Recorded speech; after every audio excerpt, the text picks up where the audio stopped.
बिरयानी खिला के आप सवाल नहीं कर सकते नेता को, आप सवाल नहीं कर सकते सिस्टम को, आप सवाल नहीं कर सकते कॉरपोरेशन को। नमस्कार साथियों, मैं अनूप कुमार।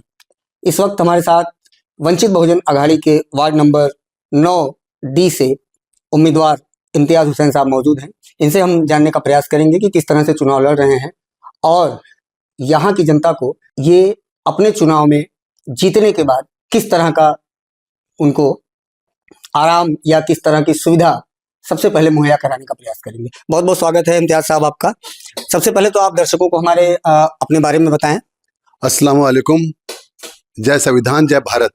Imtiaz Hussain जोइया, ward number 9, Vanchit Bahujan Aghadi. मेरा परिचय जन सेवक का है और जन सेवक के रूप में काम करना है। हमारे जिला अध्यक्ष इकबाल माडिक साहब का जो हमको जो दिशा निर्देश है उसमें जनता की सेवा करनी है, एजुकेशन पे काम करना है और हेल्थ पे काम करना है। ये दो बड़े मुद्दे हैं हमारे। वंचित बहुजन अघाड़ी अभी 1 महीना पहले ही यहाँ लॉन्च हुई है, तो ऐसे में वंचित बहुजन अघाड़ी को ही आपने क्यों चुना? क्या कांग्रेस या MIM विकल्प नहीं हो सकते थे? बहुत अच्छा सवाल है आपका। वंचित बहुजन अघाड़ी जो पार्टी है, अल्हम्दुलिल्लाह, मैं दोबारा जय संविधान जय भारत बोलना चाहूंगा। ये जो पार्टी है, ये पार्टी में हिंदू मुस्लिम, मुस्लिम हिंदू नहीं है। अगर है तो आप मुझे बता देना। ये पार्टी संविधान के तहत चलती है, ये पार्टी हर जाति वर्ग को लेकर चलती है। ये पार्टी के जो हमारे बड़े मार्गदर्शक थे डॉक्टर बाबा साहब अम्बेडकर, उन्होंने इस देश का संविधान लिखा था। उनके जो ग्रैंडसन है, पोते हैं, एडवोकेट प्रकाश अम्बेडकर साहब, उनके दिशा निर्देश में वंचित बहुजन अघाड़ी पूरे देश के अंदर संविधान को लेकर इस देश को चलाने की पूरी कोशिश करेगी। अभी मौजूदा वक्त में नया नगर की जो स्थिति है या चुनाव को लेकर कह लें तो सारी पार्टियां कोई बिरयानी खिला रहा है या कोई बिरयानी खिलाएगा या पैसे बांटेगा, तो ऐसे में आपको वोट कैसे मिलेगा और क्यों मिलेगा? क्या उम्मीद रखते हैं? आप ये सवाल कहाँ से ढूंढ ढूंढ के लाते हैं, मुझे हैरानी होती है।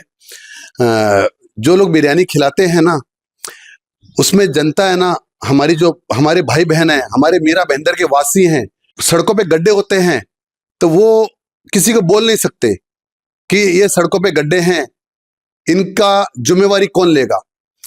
एजुकेशन पे जहां पे भी कमी दिखती है, हमारे मीरा बहंदर के अंदर एजुकेशन की बहुत बड़ी कमी है। मिडिल क्लास फैमिली को अच्छी एजुकेशन नहीं मिल रही है। एजुकेशन के नाम पे काफी पैसा वसूला जा रहा है। आप प्रॉपर्टी टैक्स देखें, मीरा बहंदर के अंदर जो प्रॉपर्टी टैक्स आ रहा है उसके अंदर एजुकेशन टैक्स भी लग रहा है। तो वो एजुकेशन टैक्स किस चीज का लिया जा रहा है? तो बहुत सारे ऐसी चीजें हैं। बिरयानी खिला के आप सवाल नहीं कर सकते नेता को, आप सवाल नहीं कर सकते सिस्टम को, आप सवाल नहीं कर सकते कॉरपोरेशन को। तो अब बिरयानी खाना छोड़ना पड़ेगा और सवाल करना पड़ेगा और जनता के बीच जाना पड़ेगा। जनता को हर चीज का हिसाब किताब देना पड़ेगा। अंत में चुनाव में अधिकतर आपने देखा होगा, ये सालों पहले से चला आ रहा है यहाँ पर, कि चुनाव के ठीक पहले ही या तो पैसा या तो कुछ चीज़ों का लालच दे करके वोट ले लिया जाता है। तो ऐसे में आपकी क्या स्ट्रेटेजी, क्या रणनीति रहेगी कि जिससे कि आप अपने तरफ वोट को ले आएं और लोग आप पर भरोसा करें? ऐसा क्या करेंगे? जहां पैसा लेके वोट खरीदा जाता है और पैसा लेने के बाद में वोट दिया जाता है, तो मेरी बात ध्यान से सुने, वहां पर प्रोग्रेस और विकास खत्म हो जाता है। वहां पर आपकी एजुकेशन का सिस्टम खत्म हो जाता है, वहां पे आपका हेल्थ का सिस्टम खत्म हो जाता है। आप ऐसे में ना तो अच्छी एजुकेशन के लिए किसी पे सवाल खड़ा कर सकते हैं, ना अच्छी हेल्थ के लिए किसी पे सवाल खड़ा कर सकते हैं। जो लोग बिरयानी के बदले या पैसे के बदले अपने वोट बेच देते हैं, वो कल को अपने बच्चों के मुस्तकबिल नहीं हो सकते हैं। उनके बच्चों का जो भविष्य है आने वाले टाइम में संवर नहीं सकता है। आज आप देख रहे हैं गैस 26 नए साल पे, आज तारीख है 3 जनवरी 2026, नए साल पे क्या क्या चीजें महंगी हुई हैं। गैस सिलेंडर है, हमारा निशानी भी है गैस सिलेंडर। ये क्या रेट था और क्या रेट आ गया है, हमारे जो मिडिल क्लास के लिए जो आप समझते हैं कि जो रॉ वेजिटेबल्स है, दालें वगैरह हैं, उनके क्या रेट्स हैं। आप किसी भी चीज को देख लें, आप ऑटो इंडस्ट्री में देख लें, आप हेल्थ इंडस्ट्री में देख लें, आप एजुकेशन इंडस्ट्री में देख रहे हैं, हर जगह डोनेशन काला बाजारी चल रही है। ये सिर्फ और सिर्फ वोटों को खरीदने के बदले में हम लोगों से वसूला जा रहा है। तो मैं मीरा भाईंदर के वासियों को, हमारे भाई बहनों को बोलूंगा कि हमको हमारे वोट का जो अधिकार है, हर एक वोट का बहुत महत्वपूर्ण एक वोट है, और इस वोट को आपको गंवाना नहीं है। और इस वोट के बदले में आपको हर नेता से, कॉरपोरेशन से, हर मंत्री से, हर आपके नगर सेवक से आपको सवाल जवाब करना है, अपने सिस्टम के बारे में, अपने अधिकारों के बारे में, और अपनी शक्तियों के बारे में, और वो आपको संविधान देता है ये सब। यहाँ पे काफी समय से कांग्रेस जो है नया नगर में अपना परचम लहराए रही है, तो कांग्रेस और खासकर मुजफ्फर हुसैन साहब के बारे में और एमआईएम के बारे में आपकी क्या राय है? देखिए, अभी तक मैंने जो भी स्टेटमेंट दिए हैं उसमें कभी किसी पार्टी को लेकर या व्यक्तिगत किसी के बारे में मैंने कुछ बोला नहीं हूँ। आप सवाल कर रहे हैं तो मैं किसी का फिर दोबारा बोलना चाहता हूँ, नाम नहीं लूंगा, लेकिन जिस पार्टी की आप बात कर रहे हैं, हर पार्टी के हाथ में होता है कि वो अपना सिस्टम और अपनी मौजूदगी किस तरीके से जनता के बीच में दर्ज कराए। रीडेवलपमेंट हमारे नया नगर की बात करता हूँ, नया नगर के अंदर रीडेवलपमेंट का जो प्रोसेस है बहुत तेजी से आगे बढ़ रहा है। रीडेवलपमेंट के प्रोसेस के अंदर जो हमारी आम जनता है वो पिस रही है। उनकी जो असल मांगे हैं, असल जरूरतें हैं, वो रीडेवलपमेंट जो बिल्डर्स हैं उसके द्वारा पूरी नहीं की जाती। तो इसका सबसे ज्यादा फायदा, जो जिस पार्टी का हमने नाम लिया है, उसका सबसे ज्यादा फायदा उस पार्टी ने उठाया, जिससे उस पार्टी से हमारे मीरा भाईंदर के नया नगर की जनता का मोह भंग हो गया। चाहे बैक रोड की रीडेवलपमेंट हो, वो ये पार्टी के जो है यहाँ के विधायक, जो पहले एमएलसी भी रह चुके हैं, विधायक भी रह चुके हैं तत्कालीन, वो नहीं कर रहे हैं। पीछे की काफी बिल्डिंगें बैक रोड की डेवलप हो रही हैं, फिर हमारे स्टेशन रोड की बिल्डिंगें डेवलप हो रही हैं, इनके हाथ में कोई भी बिल्डिंग नहीं है। तो ये क्या है, इसमें किसी और का दखल नहीं है, इसमें कमी उन लोगों की खुद की है। अगर वो चाहते तो इस कमी को पूरा कर सकते थे।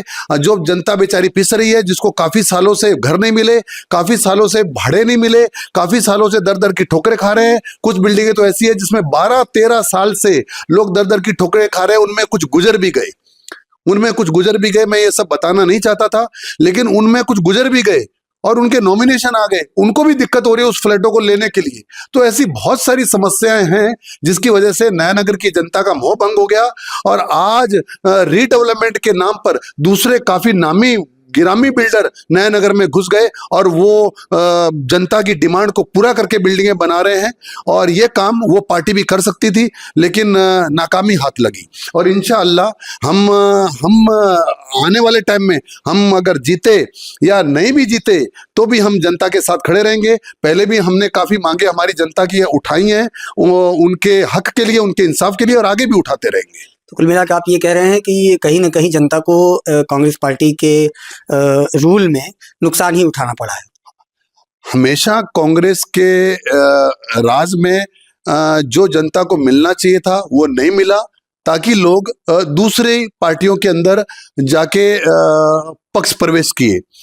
और अगर वो पक्ष प्रवेश नहीं करते तो आज कांग्रेस काफी मजबूत होती थी। मैं बात हमारे नया नगर की करूंगा। अगर नया नगर में कांग्रेस अपने आप को मजबूत करती और ये सब चीजों को, जो मैंने मुद्दे उठाए हैं, लोगों के, जनता की समस्याएं उठाई हैं, इन मुद्दों को कांग्रेस पार्टी पूरा करती, तो आज हर गली में, हर नुक्कड़ में, हर बड़ी नामी गिरामी पार्टीज के ऑफिस नहीं खुले रहते थे। एक हमारे चैनल के माध्यम से एक जनता को आप क्या अपील करना चाहेंगे कम शब्दों में? जनता से अपील है, मेरे मीरा भाईंदर के वासियों, मेरे नया नगर के भाई और बहनों, आपके वोट के अधिकार को समझो। आपका एक एक वोट बहुत महत्वपूर्ण है, इसकी कीमत आपको वसूलनी है। इसकी कीमत कम नहीं है, इसकी कीमत बहुत, आप समझ नहीं सकते, करोड़ों में इसकी कीमत है। आज अगर आप किसी ऐसे कैंडिडेट को वोट देंगे जो आपके अधिकारों की रक्षा करता है, आपके साथ में खड़ा रहता है, आपके लिए बोलता है, आपके साथ में जमीन से जुड़ा हुआ है, और आपके सुख दुख में आपका भागी रहता है, तो ऐसे कैंडिडेट को आपको चुनना चाहिए। तो ये थे हमारे साथ इम्तियाज हुसैन साहब, जिन्होंने बताया कि किस तरह से ये चुनाव लड़ेंगे और क्या होगा आने वाले समय में इस नगर पालिका चुनाव के बाद यहाँ की जनता का मुस्तकबिल। आप देख रहे थे न्यूज़ बिंदु अनूप कुमार के साथ। नमस्कार। जय हिंद।